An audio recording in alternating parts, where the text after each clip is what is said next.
Have you ever looked into the eyes of someone you love and felt like they weren't really there anymore? Maybe it's the friend who drinks too much, the brother who drowns in anger, or the parent who hurts everyone they love. It's heartbreaking to watch because you know the good inside them, but something darker has taken hold. What if I told you that Stoic philosophy, ancient wisdom forged in the fires of real human suffering, holds the keys to helping those we care about defeat their inner demons? This isn't just about advice. It's about saving lives, preserving your own peace, and learning to love powerfully, even when it's hard. Stay with me, because in the next few minutes, I'll share 5 transformative Stoic ways to confront and overcome the demons that haunt our friends and family. This might just be the video that shifts everything. Let's dive in. Way 1. Understand the demon, not just the person. Before we can help someone heal, we must first understand what's truly hurting them.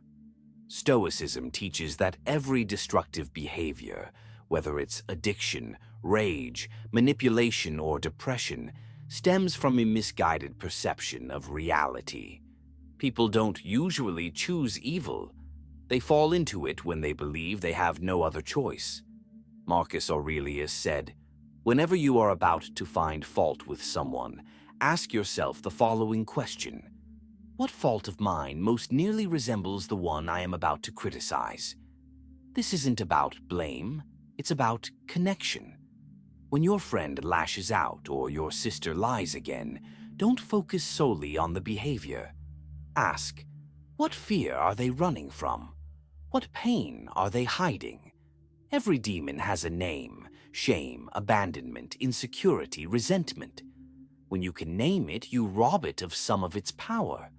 Approach them not as a judge, but as a mirror. Speak calmly. Ask sincere questions. Be the only person in their life who tries to understand rather than fix or punish. This doesn't mean tolerating harm. Stoicism also teaches boundaries, but understanding helps you respond with wisdom, not emotion.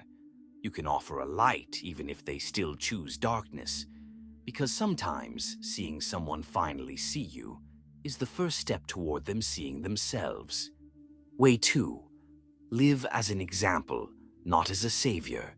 Here's a hard truth. You can't save someone who doesn't want to be saved, but you can light the path. In Letters from a Stoic, Seneca wrote, "Long is the way by precepts, but short and effective by examples." Words may fade, but actions echo. That means living with discipline, integrity, and stillness. Not for performance, but because it shows what's possible. If your cousin struggles with impulsiveness, let them see your calm. If your father is drowning in negativity, let him feel your peace. If your friend is buried in shame, let your presence radiate unconditional acceptance without losing yourself. We often think that healing others requires intervention, but more often, it requires inspiration. Let your life be proof that strength doesn't mean control. It means inner control. That you don't need to shout to be heard. That you don't need to bend to pain. You can transform it. People may not change the day they see you rise, but they will remember it when their knees hit the floor. So stop trying to be their savior. Just be the standard. And when they're ready, they'll follow. Way 3. Guard your peace, even while loving them. One of the most dangerous lies we tell ourselves is this: if I really love them, I'll stay, no matter how much it costs me. But Stoicism says otherwise. Epictetus reminds us, don't explain your philosophy, embody it. And part of embodying strength is knowing when to let go. Not of love, but of your need to rescue someone who's choosing self-destruction. You are not their prison. You are not their punching bag. You are not their endless supply of chances. Loving someone doesn't mean suffering with them. It means setting boundaries with love, not guilt. It means saying, I will not participate in your self-destruction. but I will be here when you choose healing. And here's the most painful part. Sometimes you must walk away, not because you stopped loving them, but because you started loving yourself. You can't pour from an empty cup. You can't be their anchor if you're drowning too. This doesn't make you cold. It makes you wise, because when you guard your peace, you protect the very light that might guide them home when they're ready to come back. Way 4. Let go of the illusion of control. We think, if I say the right words, if I do the right things, if I sacrifice enough, they'll change. But that's not love. That's control wrapped in care. Stoicism teaches us that there are only two things in our control: our thoughts and our actions. Everything else, including how others behave, is up to fate, free will, and the choices of the person in front of you. You can be the most supportive friend, the most compassionate sibling, and still watch someone spiral, and it will hurt deeply. But Marcus Aurelius wrote, "You have power over your mind, not outside events. Realize this, and you will find strength." Letting go doesn't mean you stop caring.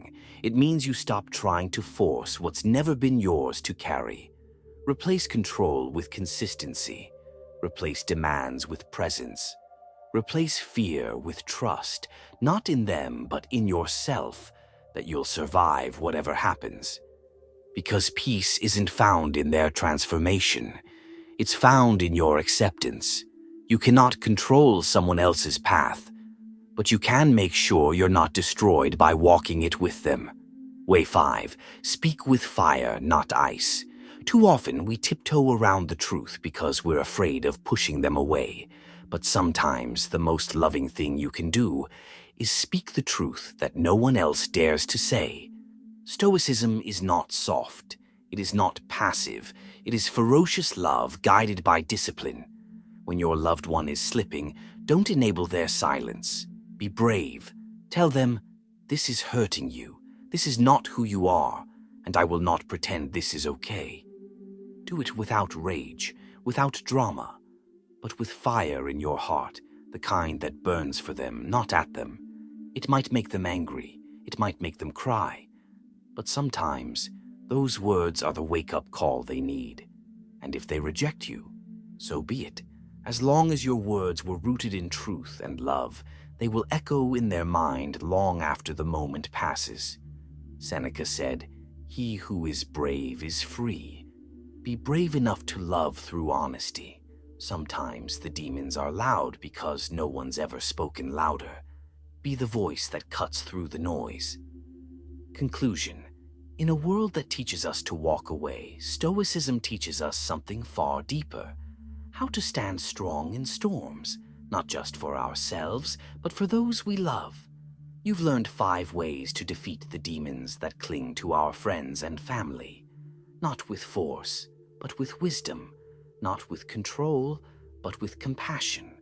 Not with fear, but with fire.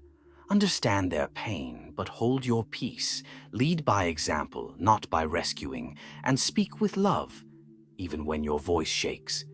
This journey isn't easy. Loving people who are hurting often means hurting with them. But it also means showing them there's another way. And if just one person watching this video makes that shift, chooses truth, chooses growth, chooses light, then everything was worth it. If this message stirred something in your heart, if you've seen the demons in someone you love, then don't keep this to yourself. Comment below. Share your story. Let others know they're not alone. Subscribe for more truth, more healing, and more strength rooted in ancient wisdom. And if someone came to your mind while watching this, send it to them. It might just be the message that saves a soul. Stay strong, stay centered, and above all, stay human.